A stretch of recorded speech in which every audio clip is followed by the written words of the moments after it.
Everyone, Nathan Holiday here, and welcome to another episode of the Gym Mastery Podcast. Today is part 3 of the Cope Productivity System. You can check out episodes 48 and 49 to get up to speed.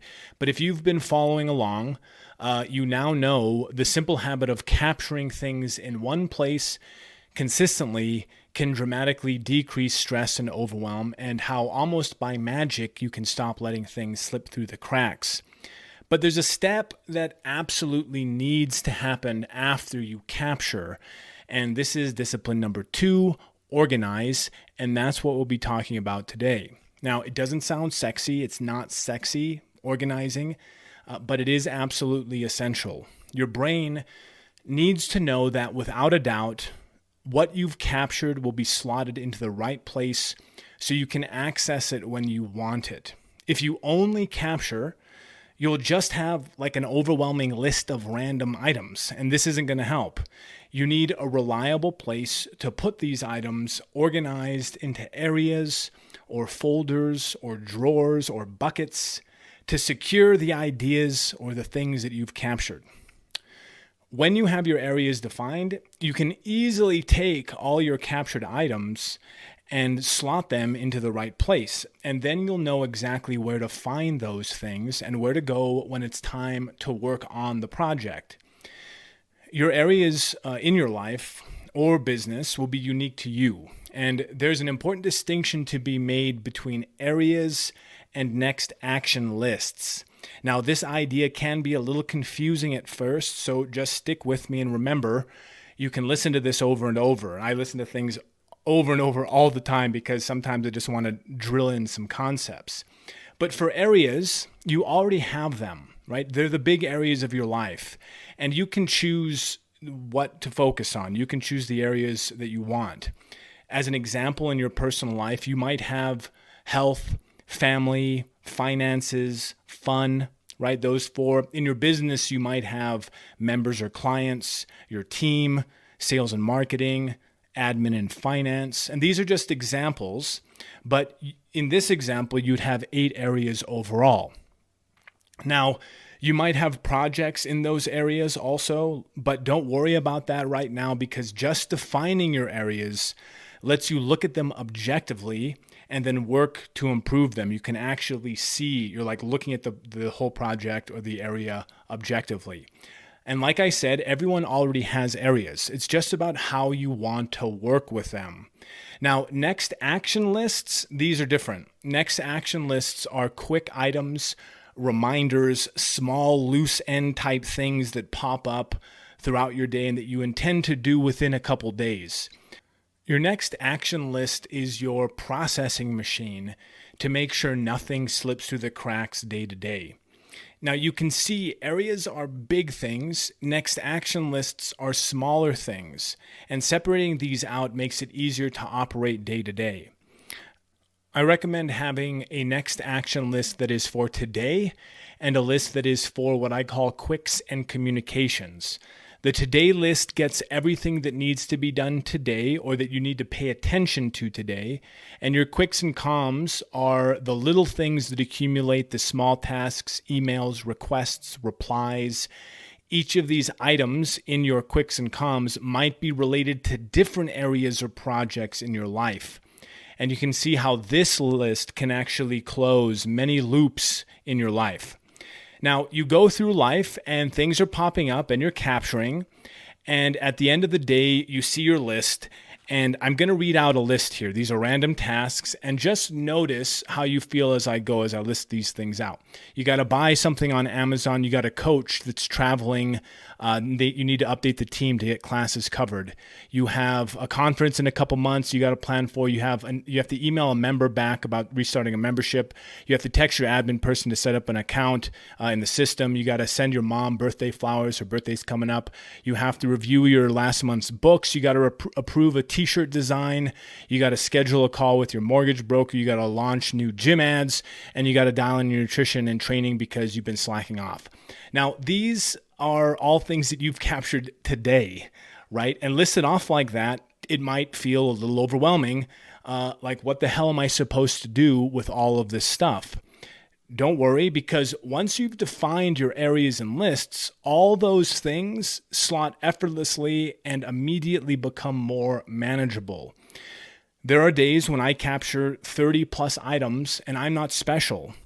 These items can range from small things to big things, and generally on meeting days, I'll capture a lot more because there's more requests and ideas.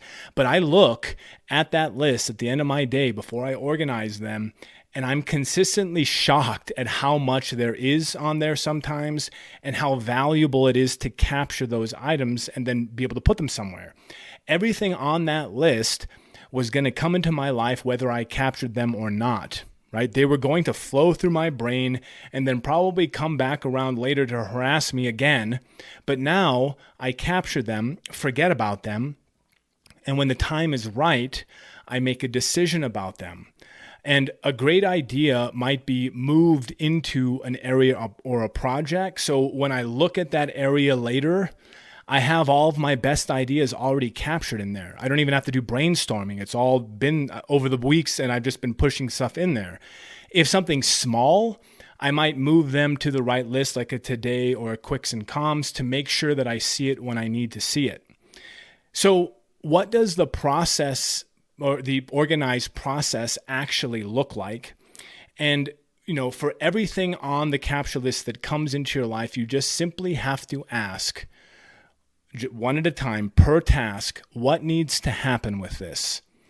Right? What do you need to move it somewhere? Does it need to go somewhere? When do you need to see it? What needs to happen with this? And for items that can be done in a short time, like less than 10 minutes, 5 minutes, you can put them on your quicks and communication lists. A lot of times, little things, you got to reply to this email, those sorts of things will accumulate on your quicks and comms. You can put 5 to 10 minutes. You got to be careful putting too many 10 minutes on there, though, because it just kind of balloons out of control.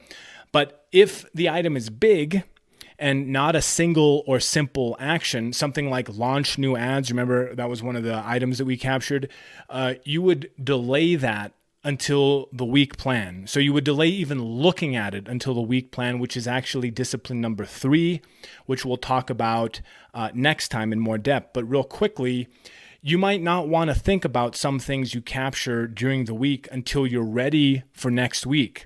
And this is a great way to alleviate the stress that can come with big projects that randomly pop up during your week. So you can then delay things until next week. And if it is big and if it's not too urgent, definitely feel free to delay. If you've got room in your week, you can also deal with it in the next day or something. But we'll talk more about this next time. For now, you'd simply move each of those items into the right spot. And I'm going to run through a couple of these highlights. I'm not going to read everything out because it'd be kind of crazy, but a good number of the things that we captured earlier, that list, like the buy on Amazon, mortgage broker, call the mortgage broker, send your mom flowers, restart that membership, text the admin person. Those could all be quicks. So you would slot them in your quicks, and maybe you estimate that those 5 things take 30 minutes. So then you would just slot a 30-minute chunk of time to work on that on your calendar and then knock out all those things at once, right? You might then delay those launching of new ads and then the reviewing your books.